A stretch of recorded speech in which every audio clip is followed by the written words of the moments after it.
Welcome back to SERA Psychology. I am glad you are here again. Episode 3. And today, we are going into something that a lot of people talk about casually. You hear it at dinner tables, in breakup stories, in office gossip, but almost nobody fully understands. Today, we are talking about the Dark Triad. Narcissism, psychopathy, Machiavellianism. 3 personality constructs that researchers bundled together in 2002 and gave this dramatic name, the Dark Triad.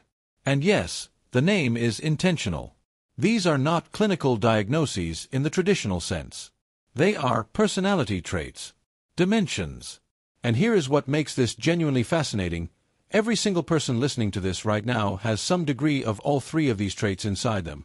The question is just how much. And what happens when the dial is turned way up. So let us start from the very beginning. Why do these traits even exist? Why did evolution not just filter them out? That is the first psychological puzzle of the Dark Triad. These traits have survived in human populations for thousands of years. That means at some point, in some environments, these traits were working. They were helping people survive, reproduce, acquire resources.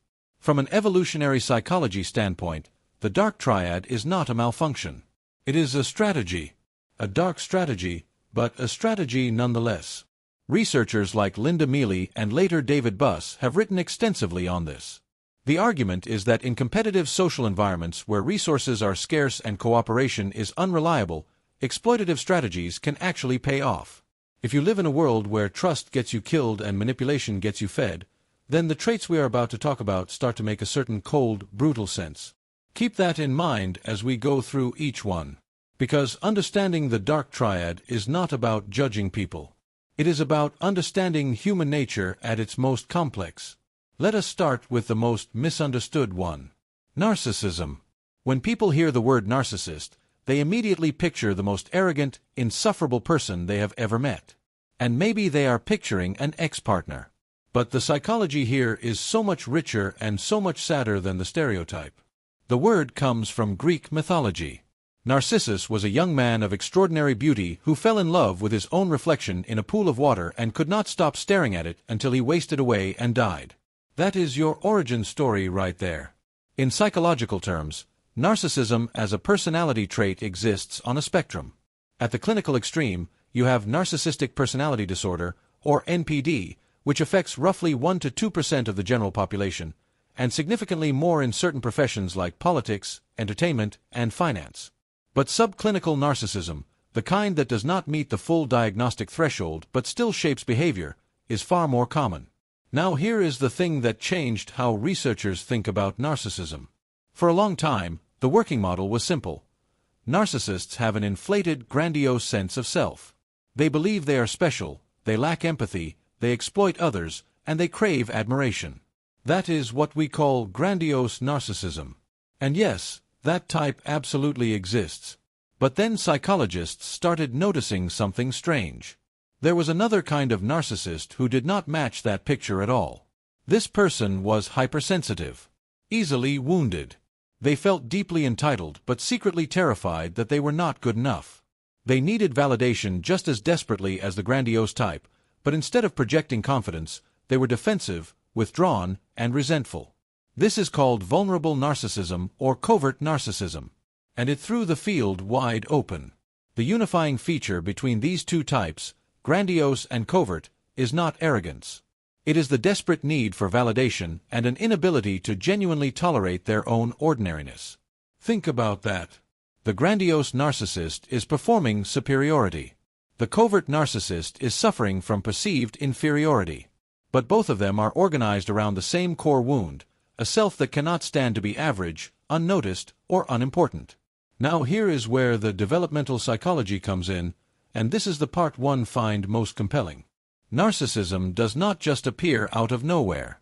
Research consistently points to early childhood experiences. There are 2 main pathways. The first is overvaluation. Parents who told their child constantly that they were exceptional, special, above other children. This sounds like love.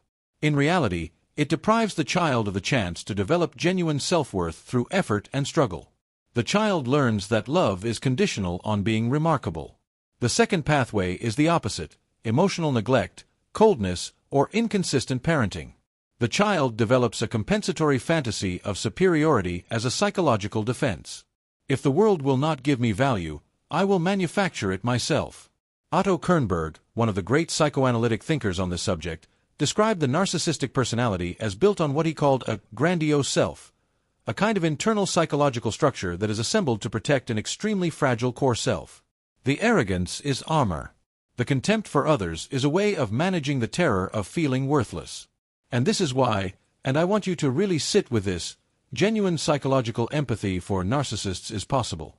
Not enabling them, not tolerating their behavior, but understanding that beneath the grandiosity is almost always a person in tremendous pain who developed these patterns as a form of survival.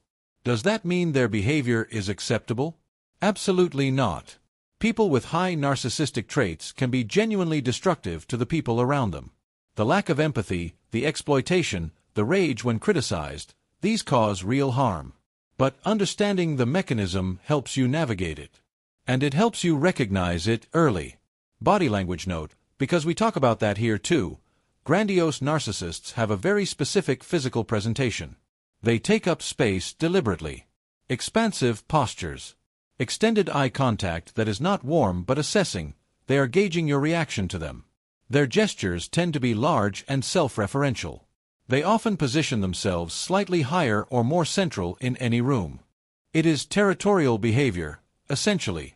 And when criticized, watch for the micro-expression of contempt, that quick, one-sided lip curl. That is almost a signature. Covert narcissists look completely different, withdrawn, sometimes presenting as self-deprecating, but with a subtle undercurrent of resentment. They make passive-aggressive comments and then look wounded if you respond. Their body language is often closed, arms crossed, eyes frequently downcast or away from others, but with periodic sharp glances to check how they are being perceived. Psychopathy. Now we move into what most people consider the most frightening of the three. Psychopathy. And I want to immediately separate the clinical reality from the cultural fantasy. Because we have been so saturated with fictional psychopaths, Hannibal Lecter, Patrick Bateman, Anton Chigurh, that the real psychology has become almost unrecognizable. Here is the truth. Most psychopaths are not serial killers. Most psychopaths have never committed a crime. Many of them are functioning, even highly successful, members of society. They are in boardrooms, in hospitals, in courtrooms, and yes, in positions of political and military power. The formal term in clinical psychiatry is antisocial personality disorder, though researchers prefer psychopathy as a construct because it captures something more specific. The psychopathy construct, developed extensively by Hervey Cleckley in the 1940s and later refined by Robert Hare, who created the famous psychopathy checklist, describes a profile with two major factor clusters. Factor 1 is the interpersonal and affective features: superficial charm, grandiosity, pathological lying, manipulativeness, shallow affect, lack of remorse, and a striking inability to form genuine emotional bonds. Factor 2 is the behavioral and antisocial features: impulsivity, sensation-seeking, irresponsibility, and a tendency toward antisocial and criminal behavior. Here is what is crucial. You can score very high on Factor 1 without scoring high on Factor 2. This is what researchers call the successful or subclinical psychopath. The charm is real. The social intelligence is real. The manipulation is real. But without the impulsivity and the criminal behavior, they can operate for decades in legitimate structures. Kevin Dutton, a psychologist at Oxford, did fascinating research on this. He found that psychopathic traits, specifically fearlessness, cold-bloodedness, and laser-focused attention, are genuinely adaptive in certain professions. His research suggested that CEOs, surgeons, lawyers, and military special forces personnel score higher on psychopathic traits than the general population. Not because these fields attract broken people, but because certain psychopathic traits are actually functional and even advantageous in high-stakes, emotionally demanding environments. The surgeon who can cut into a human body without becoming overwhelmed by empathy. The lawyer who can argue for a client without emotional contamination. The special operations soldier who can make lethal decisions in a split second without the psychological aftermath of guilt. These are, in a very specific functional sense, psychopathic traits being channeled. But what is actually happening in the brain? This is where neuroscience enters, and it is remarkable. Brain imaging studies consistently show that individuals with high psychopathy scores have reduced activity and reduced gray matter volume in the amygdala, the brain's primary fear and emotion processing center. They also show disruptions in the connections between the amygdala and the prefrontal cortex, which is involved in moral reasoning and impulse control. What this means practically is that psychopaths do not process fear and emotional pain the way the rest of us do. When you see someone in distress, your amygdala fires and you feel something: discomfort, empathy, the urge to help. In high psychopathy individuals, that signal is dramatically reduced or absent. It is not a choice. The neural architecture is different. There is also research showing abnormalities in dopamine response. The psychopathic brain may require more extreme stimulation to register reward. This connects to the risk-taking, thrill-seeking behavior that many psychopaths display. The mundane pleasures that regulate most people's lives, stable relationships, routine, safety, register as flat and unrewarding. They need more. Bigger stakes. Higher intensity. And here is the philosophical problem that this creates. If moral behavior depends on emotional feedback from empathy and guilt, and those emotional signals are neurologically reduced, what does moral responsibility even mean for a psychopath? This is one of the most genuinely unresolved questions in both psychology and philosophy of law. The body language of psychopaths is fascinating and often counterintuitive. We expect a monster to look like a monster. But the hallmark of the psychopathic interpersonal style is extraordinary charm and the absence of nervous signals. Most people, even when they are doing nothing wrong, show some signs of anxiety in social interaction: small self-touches, gaze aversion, nervous gestures, slight postural asymmetries. Psychopaths tend to show almost none of these because they are genuinely not anxious. They make steady, warm eye contact. Their voice is controlled and resonant. They tend to match your body language skillfully. This is called mirroring, and it triggers unconscious feelings of trust and connection in the other person. They ask about you. They remember details. They make you feel deeply seen. This is the trap. The charm of the psychopath is not warmth. It is a performance of warmth, executed with remarkable precision, entirely in service of what they want from you. Machiavellianism. The third component of the Dark Triad gets the least dramatic coverage, but is arguably the most quietly pervasive of the three. Machiavellianism takes its name from Niccolò Machiavelli, the 15th-century Florentine political philosopher whose work The Prince is still the most famous manual of ruthless political strategy ever written. Machiavelli advised the ruler of Florence on how to acquire and maintain power, and his advice was brutally pragmatic. Morality is a luxury that power cannot always afford. Use cruelty when necessary. Use generosity strategically. Keep people afraid or keep them grateful, whichever is more useful.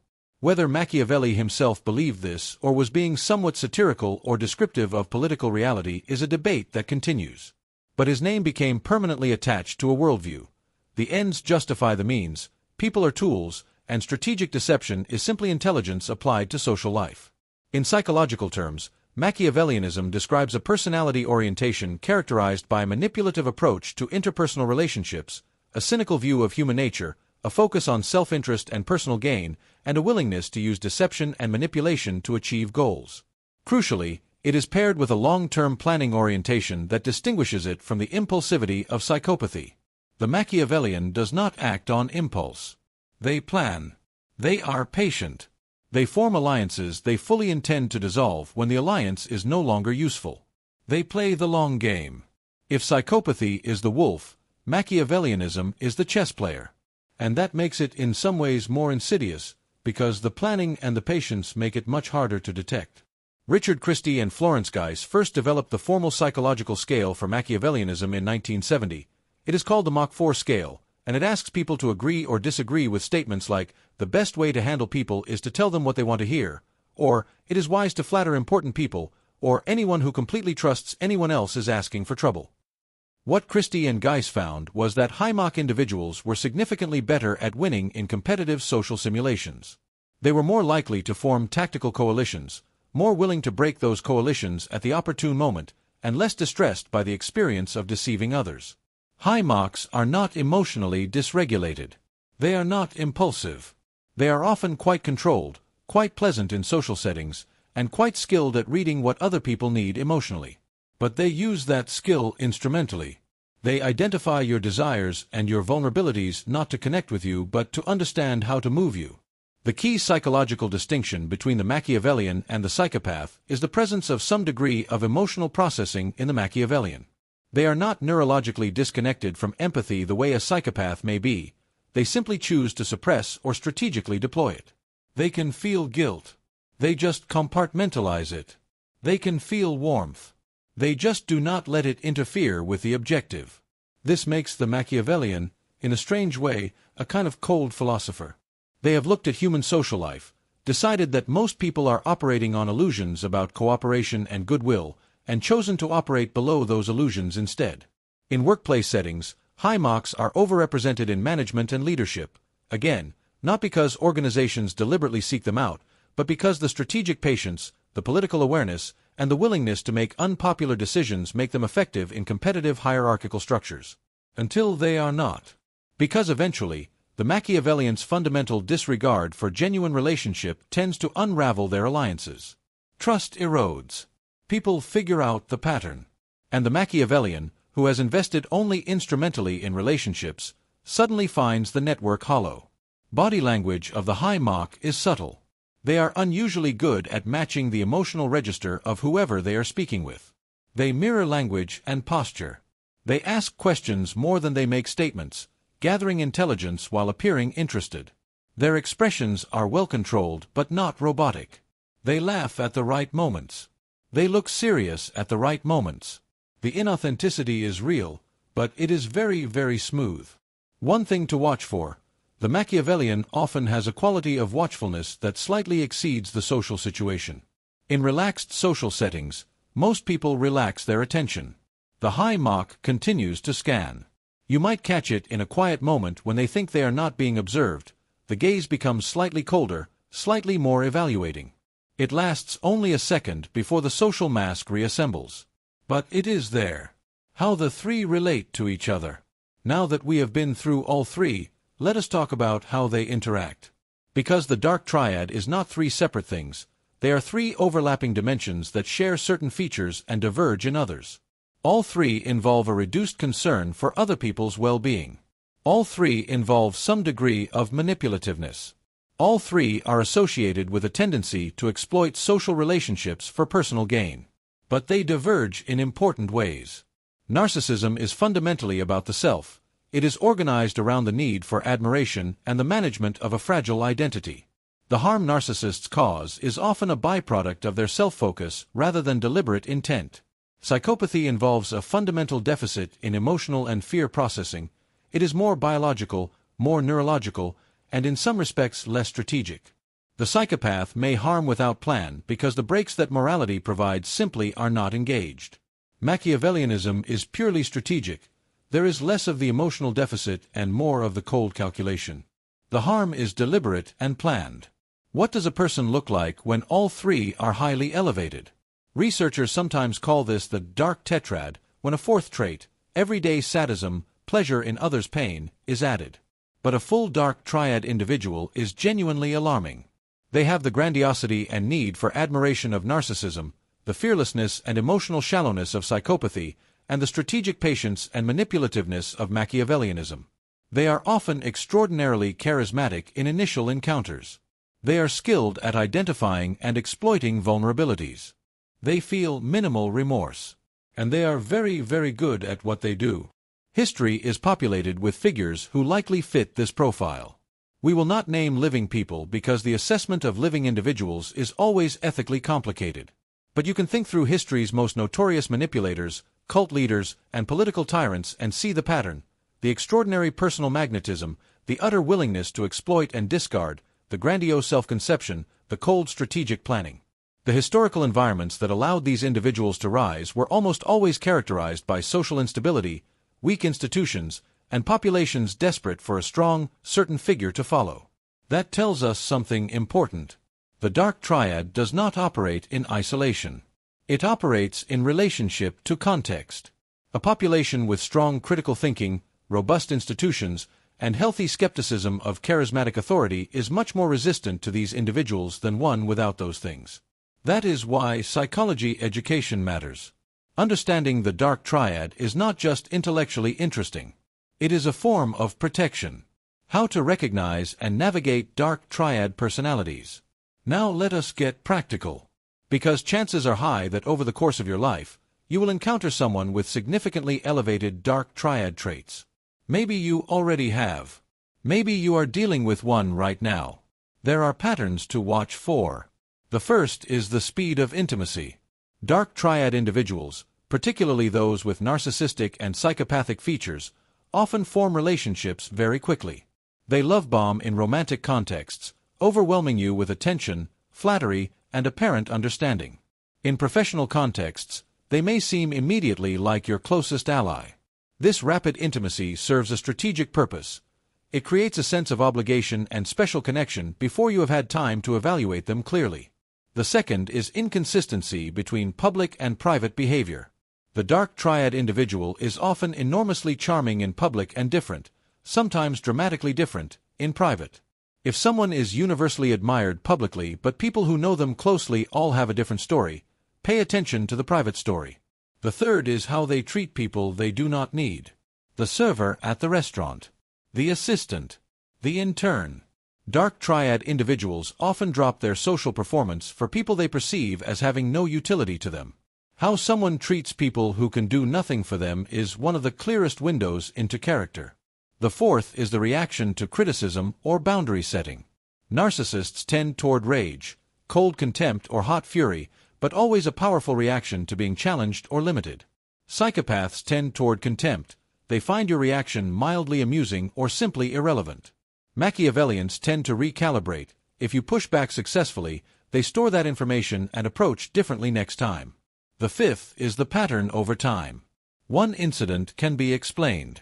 A pattern cannot. If you notice repeated experiences of feeling used, confused, manipulated, guilty without clear cause, or consistently drained after interactions with a particular person, trust that accumulated data.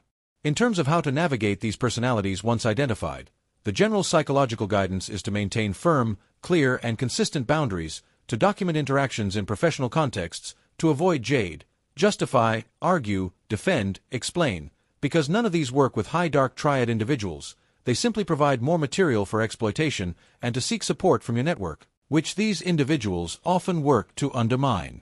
The empathy question. There is one more thing I want to address before we close, and it is genuinely one of the most interesting debates in this field. Can people with Dark Triad traits feel empathy at all? For a long time, the answer was assumed to be no, especially for psychopaths. But more recent research is complicating that picture.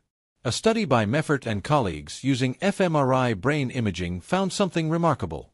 When high psychopathy individuals were shown images of people in pain or distress, their empathy-related neural circuits did not automatically activate, confirming the traditional view. But when they were explicitly instructed to try to empathize, many of those circuits did activate. The researchers concluded that psychopaths may not lack the neural capacity for empathy entirely. Rather, their default mode is one in which empathy is simply switched off, not absent, but not automatically engaged. What does that mean?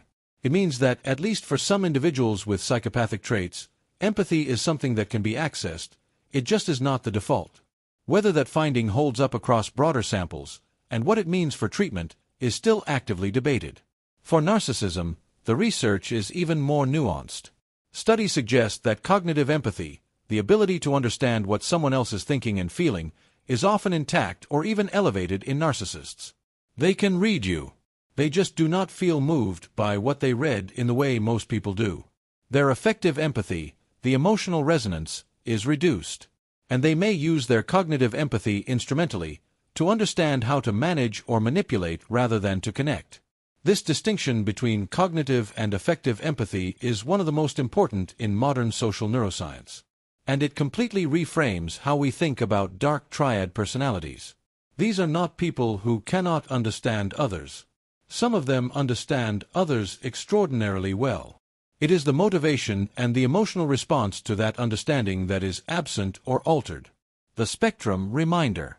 Before I close, I want to bring this back to something I said at the very beginning. Every person listening to this has some degree of narcissistic, psychopathic, and Machiavellian traits. That is not a dramatic claim. It is a statement about how personality psychology works. These are dimensions, not categories. Not binary on-off switches. There is healthy narcissism, the self-regard that allows you to set goals, value yourself, and not collapse under criticism. Every high achiever has it to some degree. There is healthy psychopathic adjacent functioning, the capacity to stay calm under pressure, to make difficult decisions without being paralyzed by emotion, to take calculated risks. There is healthy Machiavellian thinking, understanding social dynamics, navigating political environments strategically, knowing that not every interaction needs to be emotionally maximally transparent.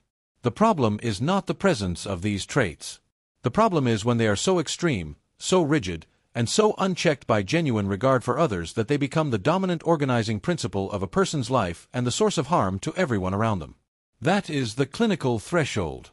That is the Dark Triad in its most problematic form. And the difference between the trait existing in someone and the trait defining someone is where psychology does its most important work. Closing. So that is the Dark Triad. Narcissism, psychopathy, Machiavellianism.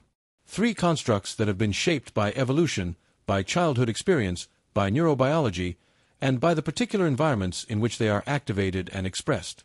3 patterns of relating to the world that cause real harm at their extremes, but that connect, in quieter forms, to traits we recognize in ourselves. I hope this episode gave you not just information but a different way of looking at people. Understanding why people are the way they are, even when they are painful to deal with, is one of the most genuinely powerful things psychology gives us. Next episode we are going into something equally deep. The psychology of deception, why humans lie, how the brain processes dishonesty, what the research says about detecting it, and what our relationship to truth-telling says about who we are. Until then, stay curious. Keep looking inward. And remember, understanding the mind is not a destination. It is a practice. This has been SERA Psychology. See you next time.